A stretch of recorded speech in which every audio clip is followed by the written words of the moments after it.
Ladies and gentlemen, boys and girls, welcome back to the channel and the podcast. It is currently 6:35 a.m. East Coast time. It is Friday, November 29th. Hope you all had a great Thanksgiving. Hope you had a ton of fun, food, family, friends, football, all the Fs, right? Maybe it was frigid where you were. Who knows? But whatever it is now Friday, another F. We're on a roll here.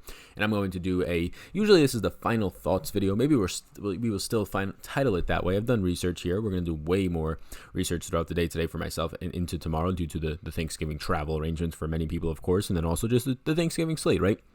These show usually week 13, this slate. It becomes an afterthought until like Friday, right? Usually on Tuesday, Monday, people are getting into the next NFL slate, but it's not until Friday because of Thanksgiving and the Thanksgiving 3-game slate. So we'll go there. This is not officially the final thoughts. We would like to say like every week. If you're new here, usually I do a video on a Tuesday, look at the slate, break it down. That's kind of what this is going to be, just more intense. I've already looked at all the ownership numbers, which I don't usually do on Tuesdays. I've done a deep dive, but not like super deep into this. So this is a spot where I'm probably like 80% done with my research, as I usually am for this time during the week. So you can check back in on Osmo or Osmo later on Saturday for a stream with Christian Randoma. We'll talk about the slate as well as on Sunday, my Closing Thoughts podcast. But thank you for being here. If you're new here, my name is indeed Sal Vetri. I do cover daily fantasy sports in the NFL, NBA, WNBA, and the MLB streets. Appreciate if you hit the subscribe button. Appreciate if you hit the 5-star rating review on the audio. That is totally free to do those things on this free content. That is the best way to sort of help the channel and the podcast grow and allow me to continue to do this for as often as I do, 10 to 15 hours a week on YouTube. If you want to support me even more, Patreon, linked up down below. I have exclusive content. I will do a Closing Thoughts podcast on Sunday. Tell you where my stacks are, where closing ownership is, where I am at.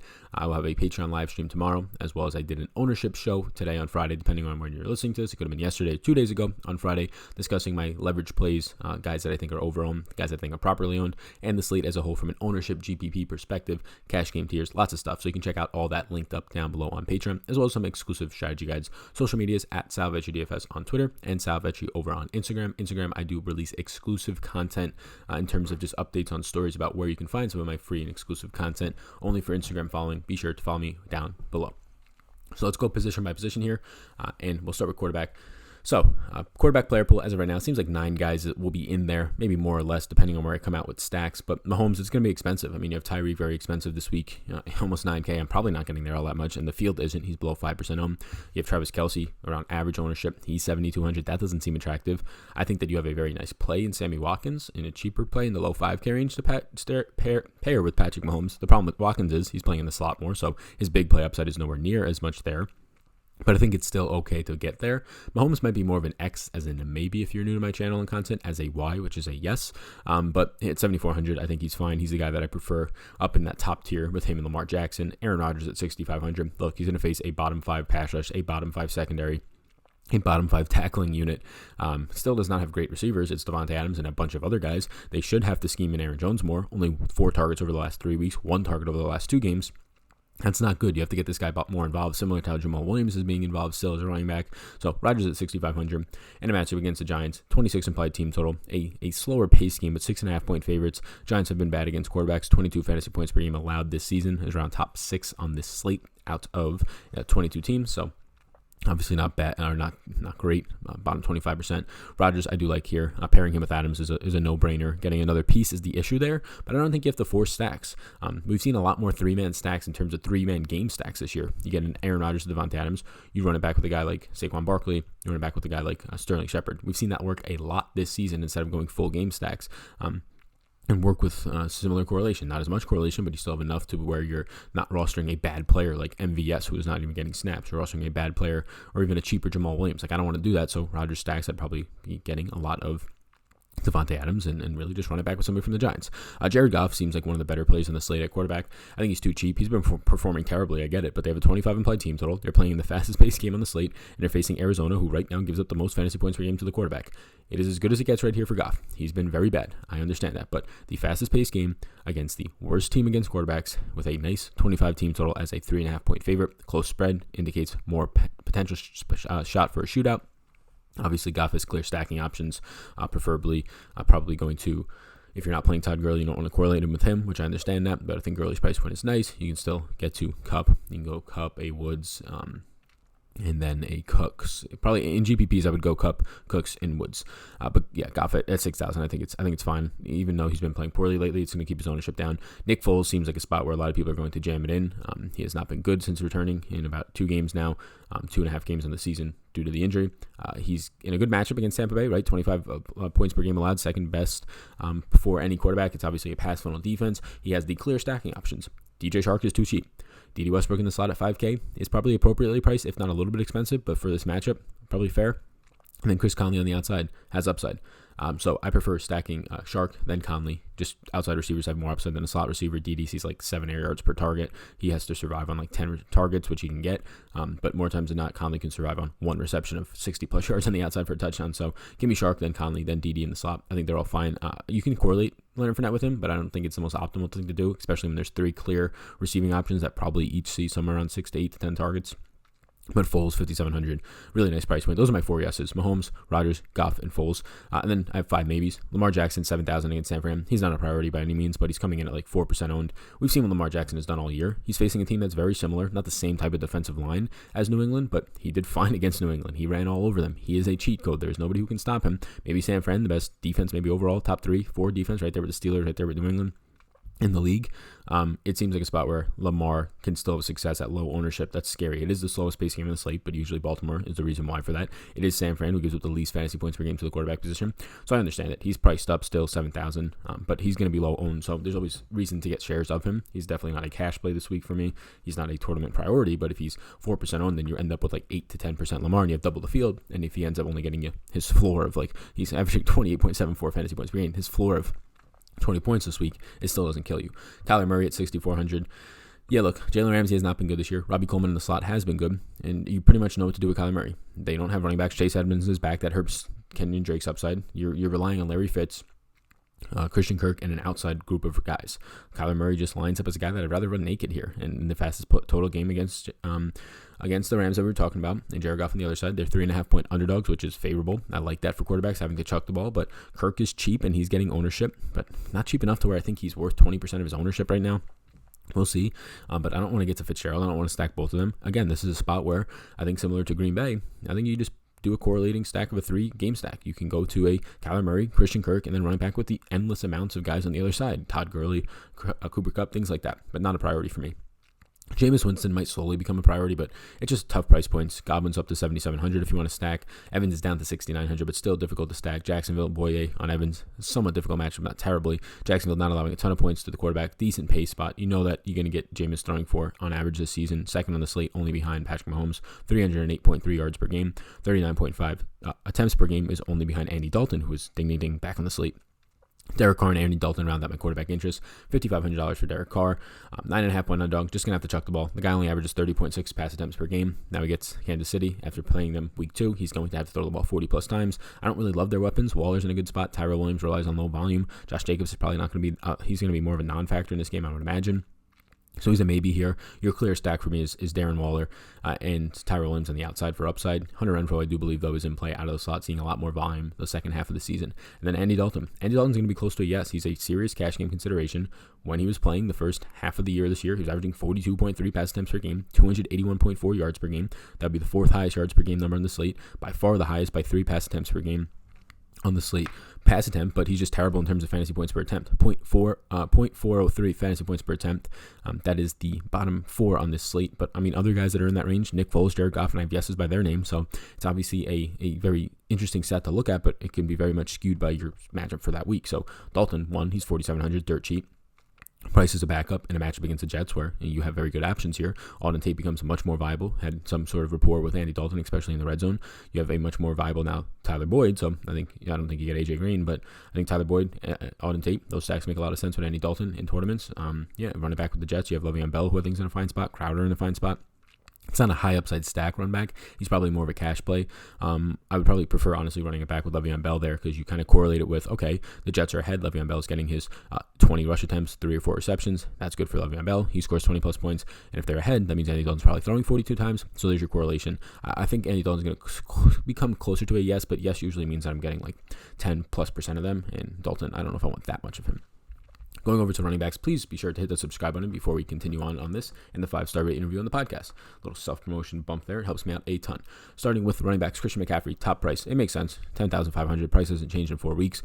He's been $10,000 plus for 5 straight weeks. He's a 9.5 point favorite against Washington. That allows above average fantasy points per game of 26.6 per week. And an above average pace spot, 25 team total. Yeah, it makes sense here. You have a very bad Washington team led by Dwayne Haskins, who has been terrible, against Christian McCaffrey here, who, if you can afford him, is fine. I think it makes it difficult this week to afford him. There are very cheap stacks, which is good, right? Your Jacksonville stack where you can get Chris Conley for cheap and a very fair high upside DJ Shark for cheap. We just talked about the Bengals stack with two cheap receivers at $5,500 Tyler Boyd, 4K type of receiver, and Auden Tate with a cheap quarterback. So you can make McCaffrey work. There are ways to do it. But if you wanted high upside stack this week and you want to pay for the Chiefs, you're not getting to McCaffrey. So you have to choose and prioritize your lineup. I think, once again, that the guy is fine. If we just look at his updated numbers this season, the guy's averaging 27.6 opportunities per game, 20.1 pass rush attempts, and 7.55 targets. Leading the league for running backs in targets per game, leading the slate slightly ahead of Nick Chubb in rush attempts per game, by far leading the slate in opportunities per game by 2.6 over Leonard Fournette, playing 93% of the snaps. 40 red zone rushes is tied for Nick Chubb for the most in the slate. This guy is just everything. We all know that. He's fine. Saquon Barkley at 7,400. Continues, in my opinion, to just be limited by this injury. 7,400 against the Packers, who have been giving up points to the running back position, second most on the slate, 29.5 per game. The offense is terrible right now for the Giants. They're 6.5 point underdogs, so that's not good for Saquon. You don't want to play running backs who are just big size underdogs, but it's a guy who has the versatility as a running back. I don't prefer him over the next guy, but I think he's in play. Le'Veon Bell is the guy I prefer over Saquon. Le'Veon Bell's ownership right now is coming in at like half the ownership of Saquon and Leonard Fournette. I don't understand why. The guy's averaging 22 touches per game over the last month of the season since he sat down with Adam Gase and said, I want to be more involved. He's facing a team in Cincinnati that gives up the third most, right behind the Packers, fantasy points per game to running backs. He's a 3.5 point favorite here. Team total is not great, 22.5, but look, he's a running back. Like, we don't need the team total to be 30 for the running back to look good. It's better for the quarterback. Like, if you're a favorite here and you're in a really good matchup and you're Le'Veon Bell seeing 20 plus touches and you fall into the end zone, even if your team only scores 20 points, you can still have a 30-point fantasy day. I think Le'Veon Bell is one of the better plays in the slate at low ownership, one of the better tournament plays, similar to this next guy, Todd Gurley, coming in at below average ownership. Last I checked, 12%. Nice team total, 25, 3.5 point favorite. Good matchup against Arizona, 26.9 fantasy points per game allowed by Arizona this season. And Todd Gurley, look at his numbers. Last 3 weeks, 75+% of the snaps. Last 4 to 5 games, 75+% of the snaps. Coming off of a game where he played 90+% of the snaps. Saw 30 touches. This guy in Todd Gurley is going to just continue to have a ton of touches. He's going to continue to do really well. It seems like all the narrative around his leg and all that has just disappeared for at least the past month of the season, and he's 6,500 going unnoticed in a very favorable matchup. Once again, he is a favorite in this one. I think they're both low owned. Below average for Gurley, single digits for Bell, but they seem like the two better plays in the slate if you're not paying up for McCaffrey. Like pairing a Le'Veon Bell with Todd Gurley, you're in line for potentially 50+ touches, yes. Like it's not out of the question that Gurley can get 25 and Bell can get 25. More times than not, you're in line for at least 40 to 45 touches out of these two guys, and you're only paying a combined $13,700 for players that are literally seeing all the touches on their team and are getting all the goal line work and are both pass catching running backs. So seems like a nice spot. I like both of those guys. Philip Lindsay, $5,000. He's okay. Like he saw similar snaps as Freeman last week, but he still out-touched him on the ground 13-2. 2 weeks ago, they said that he was going to be the main starter. Since then, he's pretty much out-touching Freeman, I believe, 35. It was 35-11. So, I mean, he has 3 times the amount of touches over the last 2 weeks, or 34-11 as Royce Freeman. So, I think there's a clear split there after the coach said there was going to be. So, I do like that. 2.5 point underdog is okay for a pass-catching running back. $5,000 is his 7-week low bottom. So, even if he was to only see 15 touches in this one, he still has upside. The problem is he saw those touches 15 last week, and Brandon Allen threw for 9 second-half yards. So hopefully we get a quarterback change very soon, but Philip Lindsay's still in play. Then my maybes. Leonard Fournette, 7,500. I do prefer Saquon. I do prefer Le'Veon Bell. Look, Fournette's going to see second on the slate in opportunities right behind Christian McCaffrey. 25+ opportunities per game. He's going to catch 4 balls if they're trailing. He's going to run the ball 20 times if they're ahead. Really difficult matchup against Tampa, one of the better run defenses in the league, least fantasy points per game allowed to the running back position, bottom 3 in rushing yards allowed per game into the low 60s. Not a good spot, but they do have a 25-point team total. He's a 1.5 point favorite. Touchdown upside is there for Fournette. He's definitely in play. Miles Sanders and Jordan Howard. Howard has yet to be cleared for practice as of Tuesday or for contact. We'll see what's the update as of today or as of Wednesday. So we'll see what the update is as of Friday today. If he's in, well, then Miles Sanders just becomes not a great play at 5,400. If he's out, you can continue to go back to the Miles Sanders train, as he's a 9.5 point favorite against Miami, giving up 29.1 fantasy points per game to the running back position, and they have a 27.5 team implied total, which is one of the higher ones on the entire slate. I believe it is tied for the second highest on the slate, only behind the Chiefs. Yes, it is. So, yeah, I think Miles Sanders, he has burned a lot of people back-to-back weeks, but he's played 85% of the snaps back-to-back weeks. I think there's a chance that Jai continues to maybe eat into that 5 to 10% more, but you're going to get 75+% of the snaps out of Sanders if there's no Howard, so I would like him there. If there is Howard and he's fully healthy, well, you're going to get a $4,700 Howard, who is $800 cheaper than Sanders, and is probably going to touch the ball more, so if Howard is in and healthy, and they're not saying anything about a snap limit, I prefer Howard there. No interest in Sanders. If no Howard, well, then obviously no Howard, and a lot of interest in Sanders. Joe Mixon, 5,800, slightly in play. I probably just say no, but there's really no other options. Like, if Howard does suit up, your only 5K options are 5K Lindsey and nothing else. Your only 6K options for me are Todd Gurley, so I think that he's another option in that range, although he's a very far off option with a 19 implied team total, 3.5 point underdog here. Not great, although he is seeing a lot of volume as of late. So far this season, Joe Mixon is now all the way up to 15 rush attempts per game, 17.7 opportunities per game, which, if you remember the start of the season, this guy was like lucky to see like 8 carries in a game. Jamal Williams at 4,500. Ownership's really high on this guy. It's approaching 20%. He's approaching being like a top 6 owned player. I get it. The price point dropped off. He's involved in the offense. The last game was skewed, though. He's not going to get 7 receptions in the game. They were trailing huge, and they just said, you know what, we're just going to dump it off to you, especially in the last drive. He had like 2 receptions and just complete garbage time.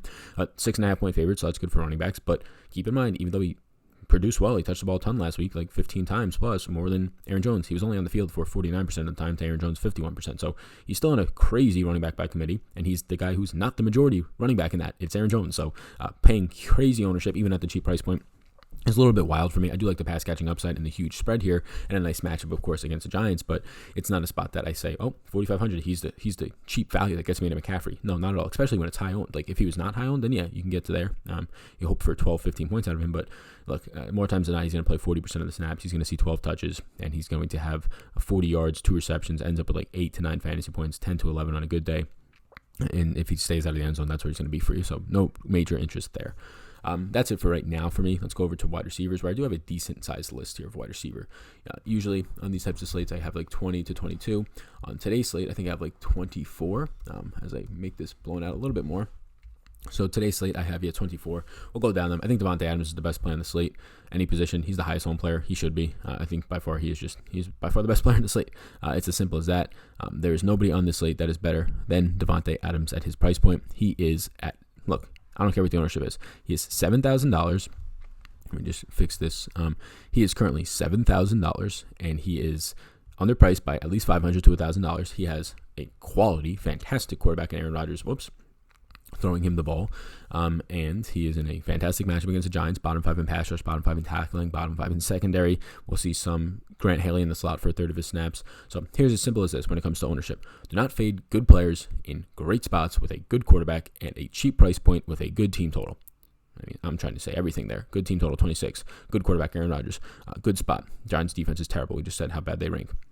43.3 fantasy points allowed to the wide receiver position is the second highest on the slate. So, yeah, Adams is the best player in the slate, in my opinion, across any position. DJ Shark is very close. DJ Shark might be a top 5 player in the slate, and he's lower owned. He's close to average ownership. 6,600 against Tampa. Carlton Davis is not stopping this guy. Nobody is. It's easy to stack him with this quarterback, $5,700 Nick Foles. DJ Shark, a guy that so far this season is averaging somewhere close to 9 targets per game with a ton of air yards, close to 15. Yeah, give me DJ Shark. T.Y. Hilton, if he suits up, is in a really good spot. We've seen week in and week out Tennessee secondary get torched. He'd probably get Adore Jackson. He's had success in that matchup before. Jackson has been the best cornerback for Tennessee this year on the outside, but nowhere near somebody who can stop T.Y. Hilton. It's just a matter of if he's healthy. Interesting spot here for Golden Tate and the Giants against Green Bay. If Golden Tate is out, he's in the concussion protocol. Well, Sterling Shepard will move into the slot, and then Darius Slayton will have the primary responsibilities on the outside with Cody Lattimore. So if Golden Tate is out, I have a ton of interest in Sterling Shepard, who is currently an X, a maybe for me, and it says if Tate misses, give me all the Sterling Shepard, because Shepard is a bad outside receiver, nowhere near as good as the slot, and Daniel Jones throws to the slot way more than the outside, and with way more efficiency and effectiveness, more scheme plays there. So if Tate is in, give me Golden Tate at 5,800. Price point doesn't move in a spot against Green Bay. Maybe a run back option. If you go to an Aaron Rodgers Devontae stack, maybe a stack for the Giants running back with Davante Adams. I don't know, but if he is in, I like him. If he is out, give me Sterling Shepard and more interest, at least at that point, in Darius Slayton, but not a ton. Tyler Boyd, 5,500. Fair price point. It comes up $500, but now he gets Andy Dalton back. Dalton's going to throw 45 times in this game. He's throwing 42.3 times a game. He's starting, maybe trying to chip on his shoulder in a very good matchup. Tyler Boyd coming out of the slot. Tougher matchup against Brian Poole for a lot of this game. Brian Poole has been good coming off of a pick 6 game. But still a fine spot where Tyler Boyd should be peppered with 10 plus targets, potentially even 10 plus receptions in this type of environment. Sammy Watkins, the favorite play for me on Kansas City, just because he's cheap. Like, Tyreek's so expensive, it's really hard to get to him. The opportunity cost makes him unattractive for me. And then you have Travis Kelce, same thing, really expensive for a tight end, $7,200. Just trying to get in some cheap stacks. Maybe you just do Sammy Watkins with Patty Mahomes running back with Darren Waller, or it at least allows you to fit in a Travis Kelce, right? A cheaper player in Sammy Watkins. I think I like that spot. Coming out of the slot limits his big play upside, like we talked about earlier, but it's still there. D.D. Westbrook, $5,000, definitely in play coming out of the slot. Here, they've just been rotating players into that slot cornerback position after releasing Vernon Hargreaves about 3 weeks ago, and then Chris Conley, his teammate. So you can see on here, all the Jacksonville players are yeses for me. That means I'm going to probably have a lot of interest in a Jacksonville stack as of right now. It's going to be chalky, though. So if it becomes over chalky, well, then I'm not going to just stack something that the entire field is on, because even if that stack goes for 25 points for Foles, 25 points for Sharp, 20 points for Conley, I'm in a good spot, of course, right? I would lose maybe if I didn't have it, but it's also not helping me out all that much. So if anything, I try and bet against it at that point. My maybes, Godwin's priced up, really expensive now, $7,700, low ownership though. So if it continues to remain low, I'll get to it. He will not have to face AJ Boye for most of it, as he'll be in the slot.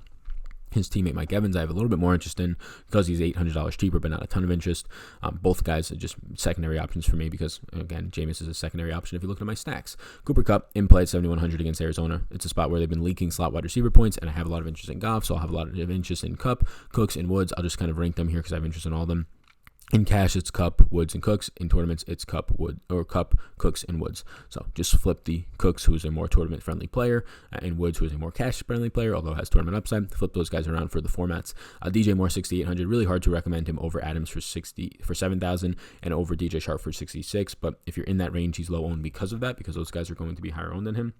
So I think it's okay to get to. Keenan Allen, tougher matchup against Chris Harris Jr., has had success in the past, $6,500. He's going unnoticed. Team total not great of 20.5. So it's something in the matchup. Again, Denver just doesn't allow touchdowns, but Keenan Allen is a guy who comes on in the second half, finally healthier after having a 3-week really rough patch of a month where he was playing injured, and he came out and said that. It kind of went under the radar a little bit, but yeah.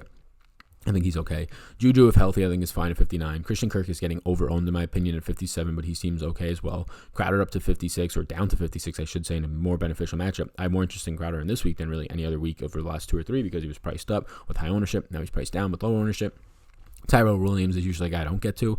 I like the team total, or I like the game total. Team total's gross, 21, right? They're huge underdogs here, about 10-point underdogs, but they're going to have to chuck the ball. And instead of him seeing 4 or 5 targets that are usually high upside downfield, this week, you might have to see 7 or 8, maybe even closer to 10. So, yeah, Tyrell Williams becomes closer to a yes for me if you are game stacking Oakland and KC, either side of it.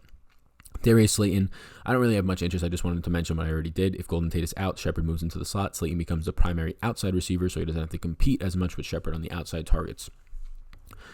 Hunter Renfrow at 43, I think, is definitely in play. More of a cash game play, though, for me, but he should see somewhere around 7 to 8 targets out of the slot. Again, though, if he has 7 targets out of the slot, the low 8 out of those and yards after the catch being something that he has been excelling at, but it's definitely a little bit above his head for a rookie coming out of the slot. He probably ends up more times than not with like a 60 or 6 catch for like 70-yard performance. He finds the end zone great, so definitely in play. Corey Davis, too cheap at 4K, and Auden Tate at 38. Like Greg Ward, who was activated by the Eagles last week off practice squad, caught like his first 3 balls ever in his life in the first quarter, and he's more expensive than Corey Davis now. The matchup against Indy is not great. They have a really strong secondary and really just a solid and disciplined zone defense that really halts anything you want to do, but it's still fine. Auden Tate at 3,800 with Andy Dalton back. I like it. I think it's low upside stacks of Andy Dalton, Tyler Boyd, and Auden Tate. I don't think they can all get there, but if he throws 45 times, they might be able to just get there based on pure volume. But I think Auden Tate is a interesting, very much used and had a rapport downfield with Andy Dalton, especially around the red zone as well. So I think he's an interesting play at 3,800 in all formats. Moving over to tight end, which is stacked this week compared to most weeks. Like, you don't usually see tight end being this stacked, but what you end up getting here is just a ton of okay options, but a lot of guys who are priced up. I like Waller. I think he's okay, 5,500. They're going to have to throw the ball. He probably sees 8 to 10 targets this week against Kansas City. If his quarterback's going to throw 40 times instead of 30, you see an extra bump of 25% pass attempts here than normal maybe for Derek Carr, so an extra bump for Darren Waller of 25%. He usually sees about 7 targets, so you're looking around 8 targets as a projection here, a rough projection, or 9 targets. I think that's pretty good, 5,500. Evan Ingram, if he plays, is the best tight end play on the slate. The Packers are terrible against tight ends. They faced every good one, but also guys who are like middling and the Greg Olson's names, and they've been done really well. They don't have the personnel to cover tight ends. It's as simple as that. If Evan Ingram suits up, he has not practiced on Wednesday or Thursday, so it doesn't seem like it. But then you get this dirt cheap Caden Smith at 2,900, who I don't really want to rely on, who scored a touchdown last week to really get you there. But these are guys that the Packers they can't defend tight ends, especially athletic ones like Evan Ingram. Rhett Ellison has not practiced either, so we'll see what happens there. David Njoku still question marks around if he'll suit up. Brutal matchup against Pittsburgh, honestly, but since Minkah Fitzpatrick is there, I have him as a yes. I'm going to make him as a maybe. Yes, just because I was excited if he did suit up, but the matchup, now thinking about it more, is just brutal. Eric Ebron is done. He does not want to play football. He is saying that it's a business decision and he's not playing. So, $3,300 highest owned right now tight end on the board, coming in around 18% ownership. 15% on some sites. It's above average. $3,300 Jack Doyle. I understand it. Just keep in mind that these guys are averaging like a week, probably around 7 or 8 targets. Mo Alley Cox should maybe see one of those targets. Like I think Doyle's in line for 6 to 7 targets in a nice game at 3,300, and by far the best volume you could project for a $3,300 tight end. But if he starts to become 20-25% ownership, just know that he relies on touchdowns. If he catches 5 balls for 40 yards, that's good for a $3,300 tight end, 9 fantasy points. But is it as good to beat out 30% of the field that has him? Right now, I think he's fine where he's in ownership. I think he's a great cash option, maybe the best cash option if Evan Ingram doesn't suit up at tight end. And then Hunter Henry is my final yes. The NBA video just went up. Beautiful. Hunter Henry is my final yes against Denver. Tougher matchup, but he's just getting so much volume. He's going to see 7, 8, maybe more targets than that. 5,800 is really nice. Right now, I'd rank my tight ends if I had to. Say Evan Ingram plays. Give me Evan Ingram. We'll talk GPPs, I guess. Evan Ingram, Darren Waller, Hunter Henry, and then Jack Doyle. Cash should probably be if Evan Ingram plays. And then if he doesn't play, just take the next guy on the list. If he doesn't play as of right now, I'd probably go for Cass, Jack Doyle. Or if he does play, Jack Doyle, Evan Ingram, Darren Waller, Hunter Henry for cash. And then my maybes, it's just a bunch of guys. Kittle seems in a really tough matchup against Baltimore secondary. Earl Thomas, not a great spot overall, but a fair price point. Should see remainder and continue to see 8 targets. Travis Kelce, 7,200, just not a spot I want to get to. I know the ceiling on this guy in this matchup is 30-plus points. I also know that if he doesn't score touchdowns, he's going to score 17 points at 7,200. And that's just not great, but keep this in mind. If you take the price tag or if you take the positionality off of him and you said Travis Kelce's a wide receiver with the same skill set at 7,200, you'd say, well, that's a fair price point. Do I want to pay for it, though? He's a little bit more expensive than Devontae Adams. Honestly, I might say, yeah, it's a decent price point. So Kelce at 7,200 in this matchup against Oakland, I'm going to make it a yes right now as we talk about this. Because I used to say that earlier in the year, but it's true. If you take the positionality off of him and just say, oh no, he's not a tight end, he's a wide receiver, because that's how he lines up a lot on the outside and in the slot, and he runs a ton of routes, well, then he's similarly priced right now as Devontae Adams, who I think is way underpriced for his matchup, and so is Kelce. So Kelce's a yes. Ertz at 6,700, just too expensive. Like I just rather prefer paying down or paying up, get $500 more for Kelce, or pay all the way down for Hunter Henry's of the world, Ingrams if he plays, Wallers.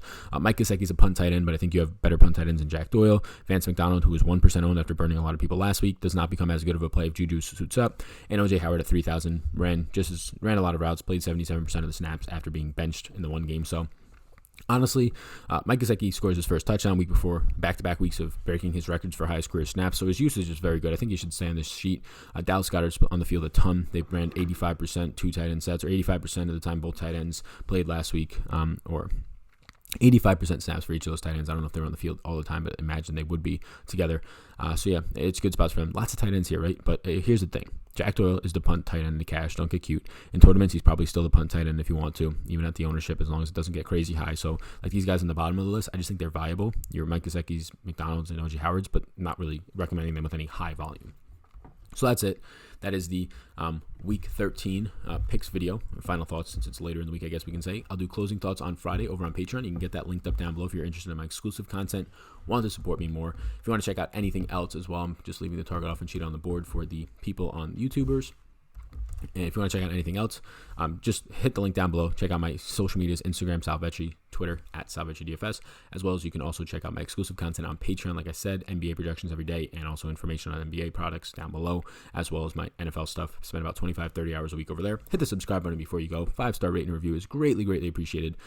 Thank you so much. Really do appreciate all the support. Peace out, gang. Thanks for tuning in, and I hope you enjoyed that video. Above my head, if you're not already subscribed to this channel, I do ask you if you can please hit that subscribe button. Helps me out a good amount to reach more people. You can also follow me on Twitter. That's over there. Right in the corner is my @SalVetriDFS Twitter. And then above, you'll find my Patreon link. You can click on that if you want more exclusive content for me. Or a video is going to pop up, so why don't you check that one out as well. I think it's going to be beneficial for you. Thank you so much again for tuning in, and I hope you have a fantastic rest of your day.